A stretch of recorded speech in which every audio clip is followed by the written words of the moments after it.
Saludos desde los estudios centrales de Más 569 Medios. Soy Jorge Garretón. Les doy la bienvenida a un nuevo episodio de Más 569, el podcast.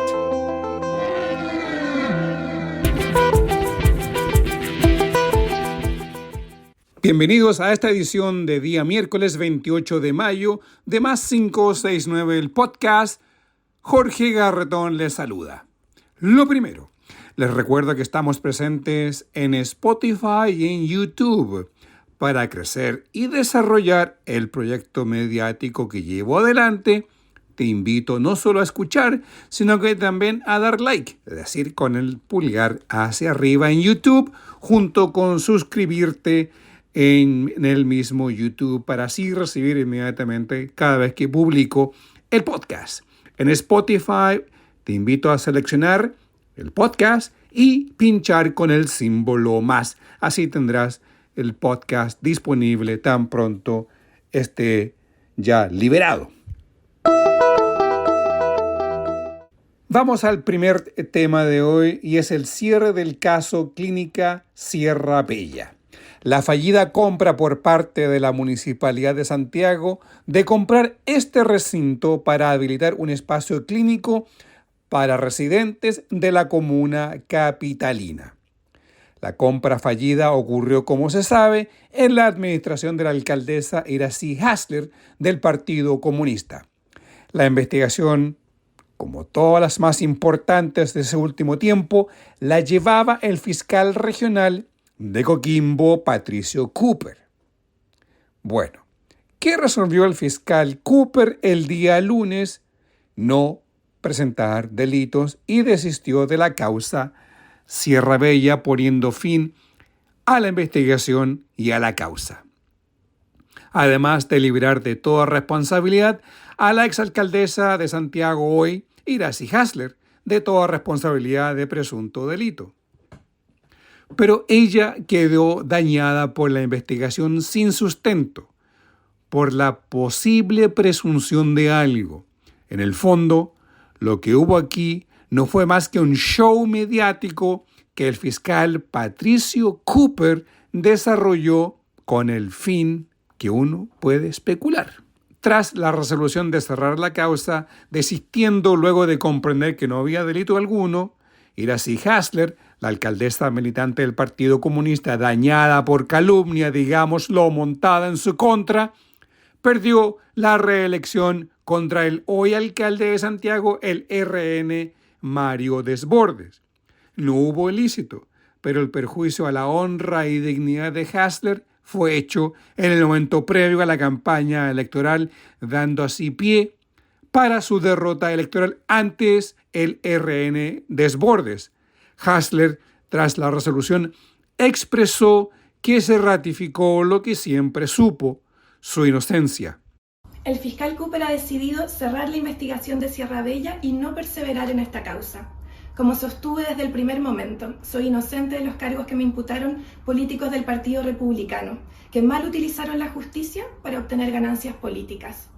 Hace más de 2 años que inició esta investigación y que ha tenido filtraciones sistemáticas y malintencionadas para generar un daño político y un daño electoral.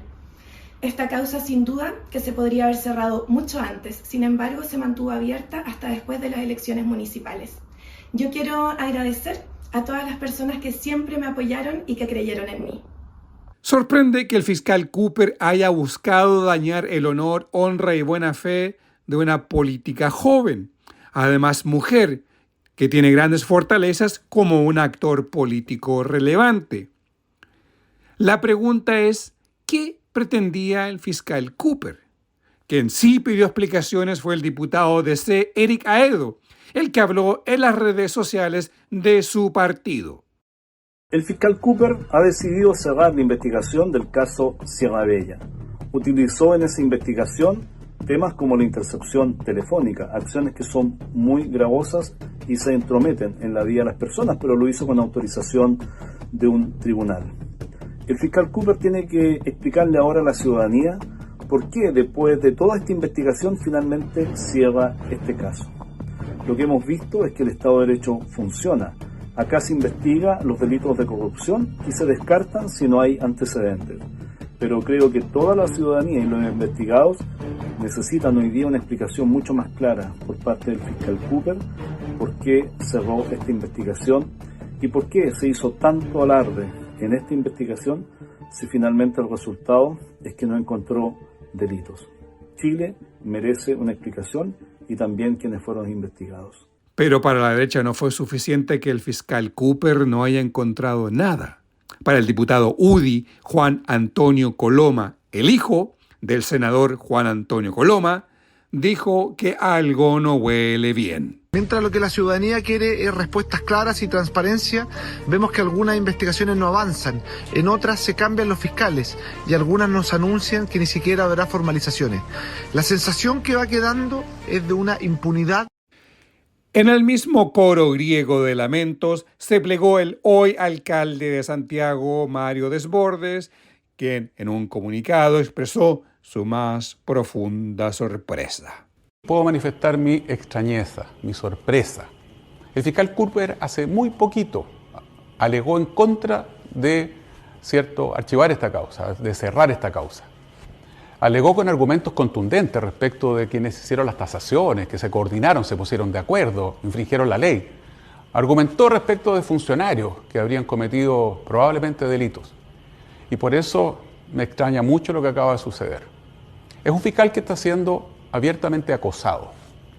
Está acusado por parlamentarios del Frente Amplio que de manera irresponsable lo están acusando en la Corte Suprema justo cuando está investigando a personas de izquierda. La Corte de Apelaciones de Antofagasta acaba de emitir un fallo que tiene párrafos abiertamente políticos. Abiertamente políticos. Entonces, en estas circunstancias, y considerando lo que el fiscal hace muy poquito había señalado, solo puedo decirles que me sorprende la resolución, que me extraña lo que está sucediendo en esta causa y que la verdad que mientras no conozca los argumentos del fiscal, no encuentro argumentos jurídicos para no perseverar. Desbordes dice que no puede abordar el tema de fondo, ya que desconoce las razones del por qué desistió el fiscal Cooper. Digámoslo, Desbordes no es abogado, pero yo puedo llegar a un punto. No hay fundamentos para proceder judicialmente. No hay bases para imponer una acusación que se sustente en un tribunal de la República. Me parece que Desbordes y Coloma olvidan que las causas penales requieren el más alto estándar probatorio para proceder y no ser expulsado del juicio sin ser reprendido por los jueces. Bueno, ¿y qué pasa con el presunto caso de tráfico de influencias contra Carol Cariola? La diputada comunista expresó esto tras saber la decisión de no persistir en el caso Sierra Bella. Tras 2 años de investigación sin resultado, el fiscal Cooper cierra el caso Sierra Bella sin cargos, diciendo que no hay delito. Como siempre lo sostuvo, Iracy Hasler es inocente. Políticos del Partido Republicano, sin embargo, usaron la justicia para obtener beneficios políticos. En este caso, todo fue filtrado a la prensa e intoxicaron a la opinión pública. Ese es el libreto de la extrema derecha y estoy segura que lo seguirán aplicando. También lo van a hacer en la presidencial. Esperamos que en nuestro caso el fiscal tenga a la vista la validez de los antecedentes y que no se demore 2 años en descubrir lo que la prensa y la opinión pública evidenciaron a los pocos días del allanamiento el día de mi parto. Que esta investigación se está sustentando en antecedentes falsos. Como siempre hemos reafirmado, nuestra voluntad es colaborar con la justicia y así lo hemos hecho. Es por eso que esperamos que la justicia avance con celeridad y que la verdad se demuestre a la brevedad. Ahora quiero recordar lo que yo dije en el episodio 3 de Más 569, el podcast, allá un 17 de marzo. Se entiende que el fiscal Cooper estaría investigando la fallida compra de una clínica privada en Santiago por la municipalidad de la comuna de Santiago cuando ésta era dirigida por la entonces alcaldesa Iracy Hasler. Esto data ya del año 2022, es decir, Cooper lleva bastante tiempo investigando, sobre la cual es la investigación penal de posible fraude al fisco.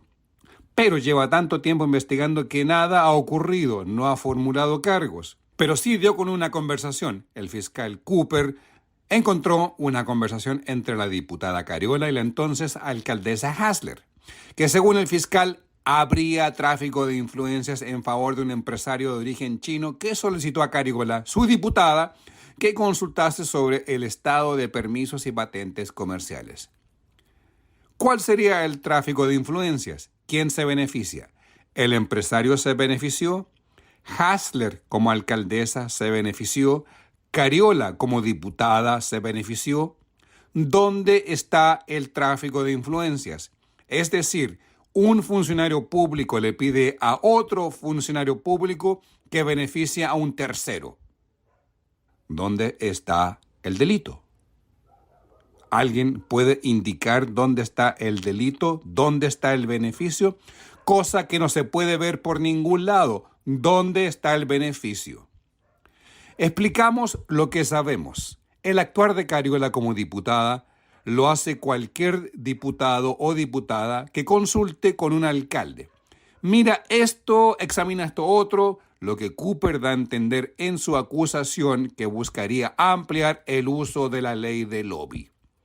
Eso implicaría que nosotros como ciudadanos, para solicitar que nuestros incumbentes, al realizar acciones de representantes electos nuestros, al solicitar una acción o averiguar con algún alcalde o funcionario público, debemos hacerlo mediante la ley de lobby.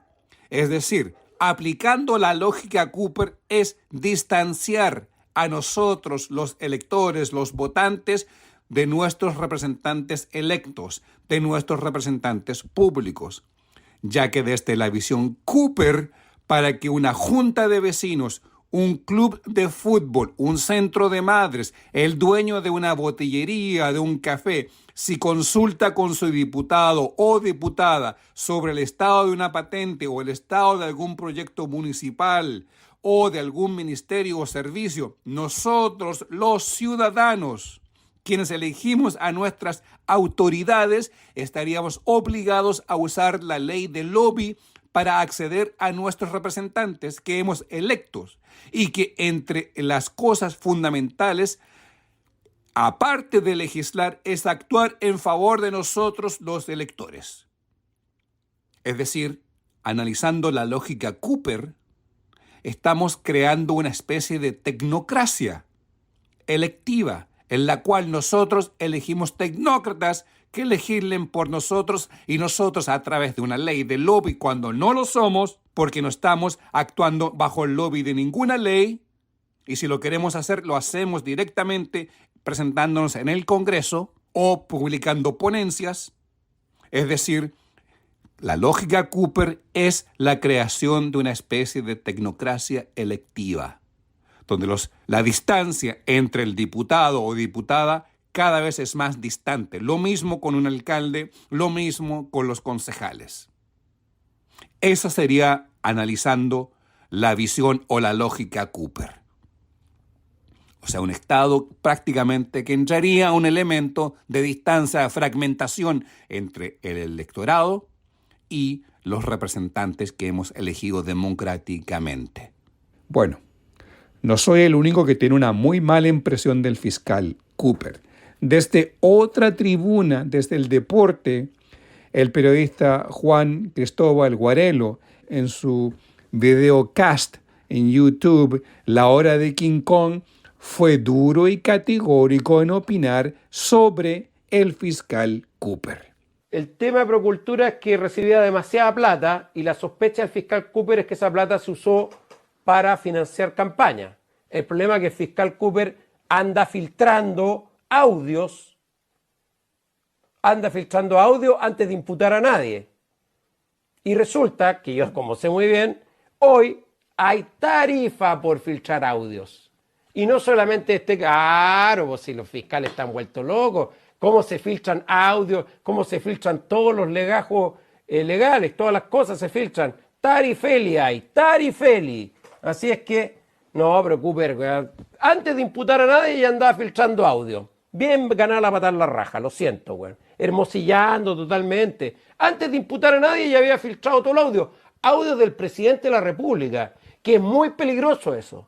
porque el presidente de la República tiene una cosa, está envuelto en un nudo o en un anillo de seguridad nacional que es muy importante. Y para cualquier presidente no pueden estar pinchando el teléfono. Y si aparece un audio, no puede estar publicándolo. Si el presidente de la República tiene que tener algún tipo de blindaje por seguridad nacional, si esto no es hueveo. No, este loco, sin imputar a nadie, no imputó a nadie. Bueno, se ganó una patada en la raja por huevo. Así de simple, huevo. Así de simple.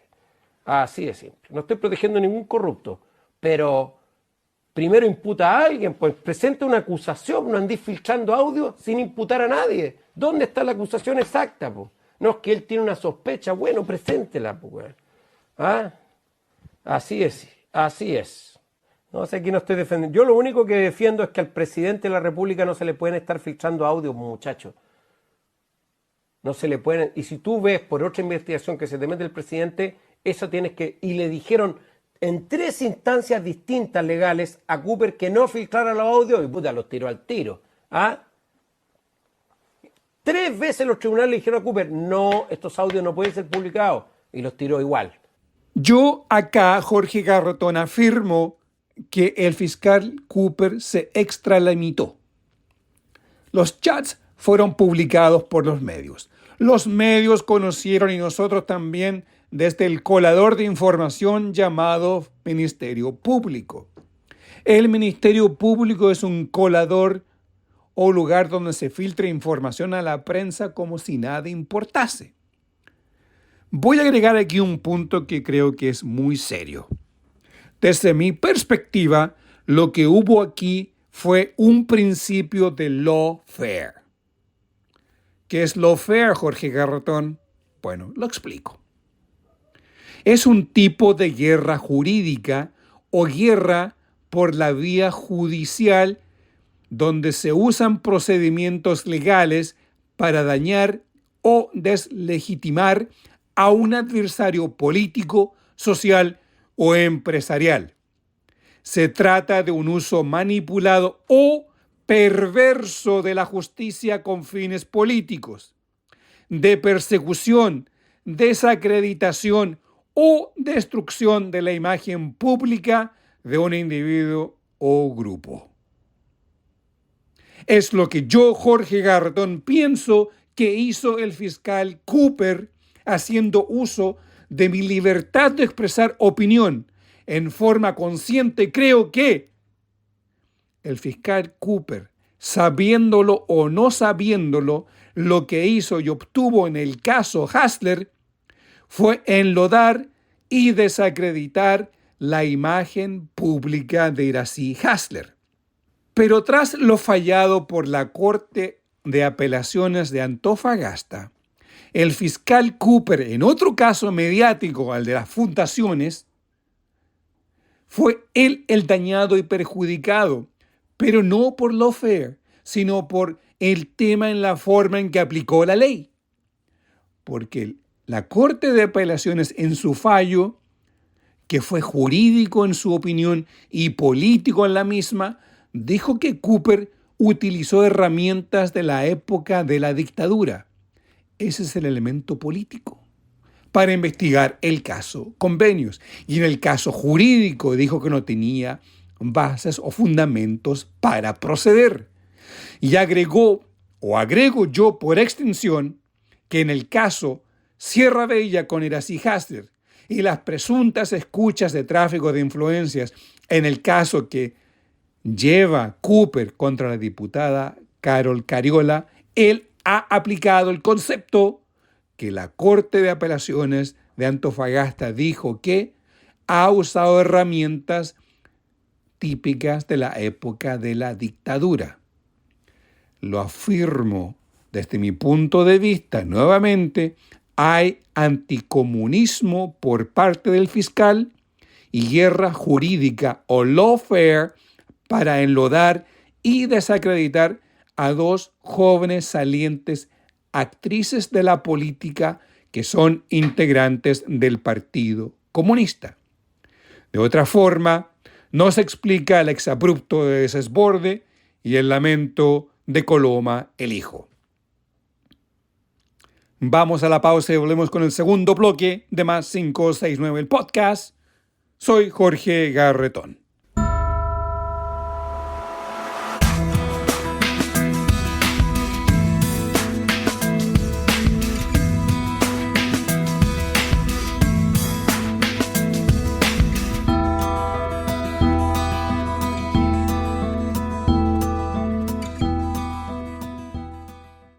De regreso en el podcast, soy Jorge Garretón. Ito welu nanyi chumnofel mulay nanyi temofo yem nganche piketun pikit mechi o kon ngumu paiche nawe apong ita mapuche kinyeke montulo amui ita lalu beke kapaitabla feimeo chenga kepal nga gunele nga winka ito kinye pun kepai nga gumoyem wen tuyem ito wilar wetawri nga wiwulo nga pichikechiyem. Sin merecerlo y sin que yo quisiera, están allí. Siguen existiendo. Las tierras de mi inocente existencia. Las recuerdo y las sigo recordando. Cuando se vive una invasión violenta, es un verdadero martirio. Aniquilaron a los mapuches. Los pocos que lograron sobrevivir se fueron. Ahí nos traían arreando como animales. Los Winca venían primero. Las pobres mujeres, los pobres hombres se caían sin darse cuenta. Los niños pequeños gritaban porque sentían sed. Este relato es del documental Memoria Implacable, Marichi Tuculpan, realizado por la documentalista Paula Rodríguez Siquer. La sinopsis del documental habla de Margarita Canio, una joven académica mapuche quien descubre en un desconocido archivo en Berlín, Alemania, los testimonios de prisioneros mapuches expulsados de sus territorios durante las invasiones militares que fundaron Argentina y Chile. Conmovida por el descubrimiento, emprende un viaje para seguir las rutas de deportación de sus antepasados. Su realizadora Paula Rodríguez Siquer explica cómo llegó a esta historia. Creo que Chile tiene como una negación muy grande con sus orígenes, como con ese origen más indígena, como que hay un tema de negación, y finalmente identidad del chileno. Entonces empecé como a investigar cómo hacerlo.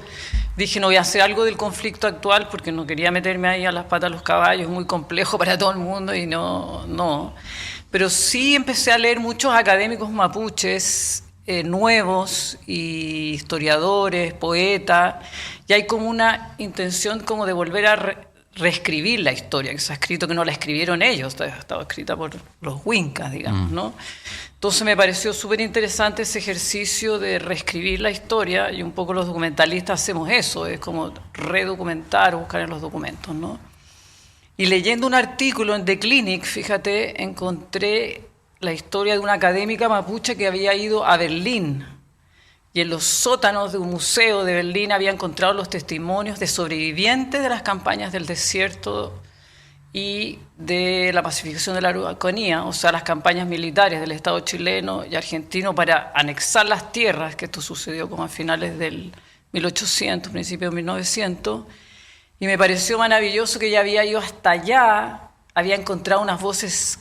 No se habían traducido esos textos, y ella tradujo esos textos, los trajo acá, publicó un libro, y lo específico de estos textos es que son los únicos relatos en primera persona que existen de estas campañas militares. Es como una Ana Frank del genocidio que sucedió allá, o sea, es algo increíble, valiosísimo, no existen otros testimonios. Entonces, la idea, la posibilidad de darle vida a esos testimonios que habían estado 100 años silenciados allá y que contenían una parte súper importante de nuestra historia, me encontré con la Margarita Canillao, que ella fue la traductora, la que se encargó de publicar esto junto a Gabriel Pozo, y cuando nos encontramos en Temuco en el 2017, o sea, estoy hablando hace 8 años atrás, Nos acercamos por la calle y ella me dijo, yo siempre quise hacer una película de esto. Este material del cual se refiere Paula Rodríguez Siquer lo encontró la investigadora Margarita Canio.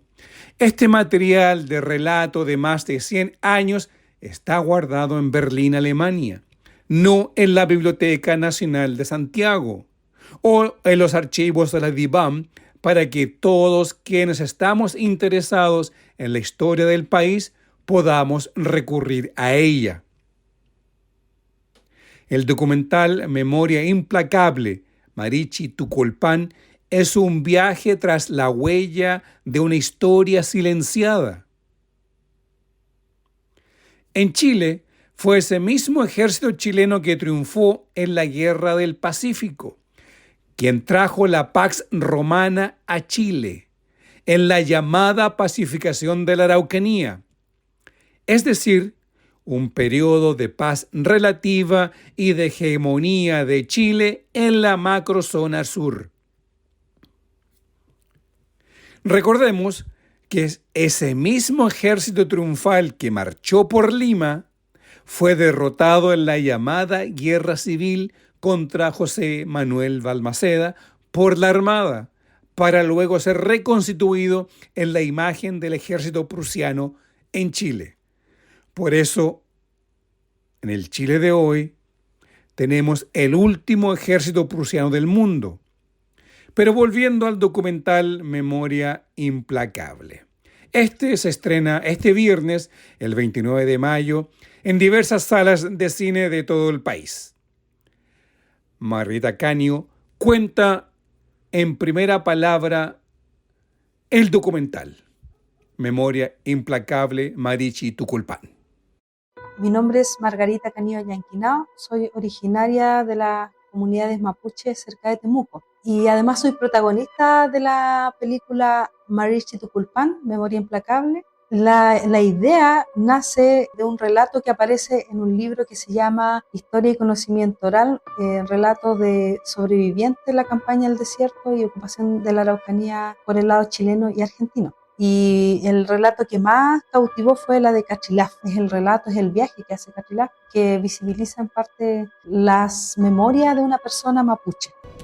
Cachilaf repe cancheyem, loncoyem no, huerqueyem no, quizú rengene pechiche, ni tunte cuchancangen, catunte huezacangen tache.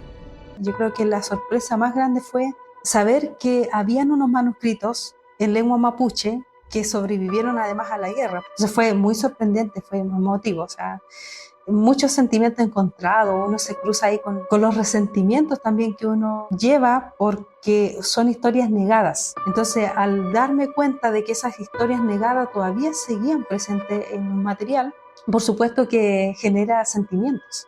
Thuam tunefun Cachilaf ni nar puafiel, rifal kutu maya filu ni zungun chokiuklen.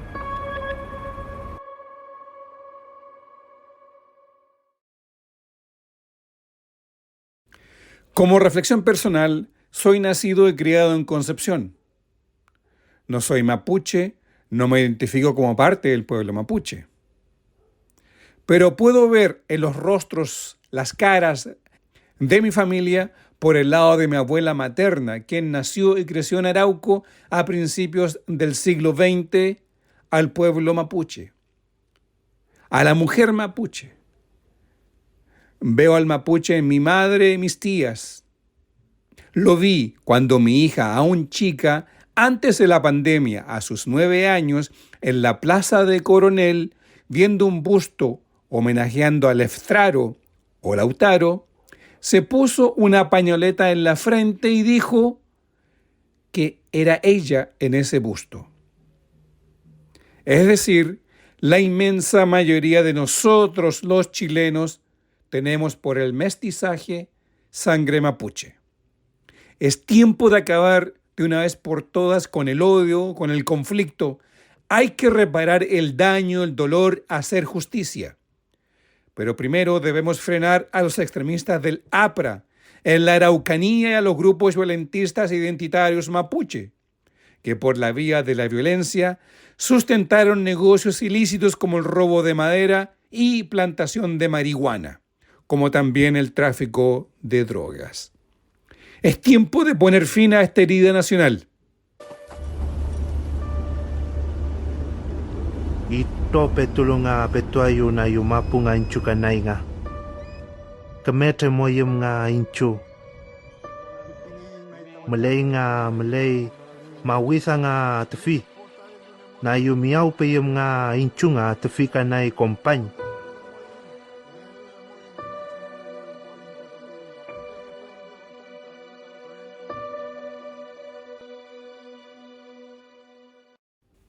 Estas historias estaban ahí, pero no las queríamos, o mejor dicho, no las queremos escuchar. Se escucha en parte que los mapuches son violentos o que los mapuches hombres son todos unos curados. Pero un hijo de nacimiento, de padre suizo-alemán y madre francesa, nos venía recordando de esto desde principio de los años 60. Estudió en Angol, vivió y trabajó en sus primeros años en el Biobío. Además, cuando niño, por el trabajo de sus padres, recorrió desde el Alto Biobío hasta Chiloé. Hablo de Patricio Mans. A modo de ejemplo, la novela Memorial de la Noche, novela que da vida a una sublevación mapuche a comienzos de la cuarta década del siglo XX. Un suceso memorable y épico acaecido en la cordillera araucana de Mayeco. Además, están las actas del Alto Biobío de 1985. En 1972 publicó su ensayo Las Grandes Masacres. Hay otro episodio que también narró, Ranquil.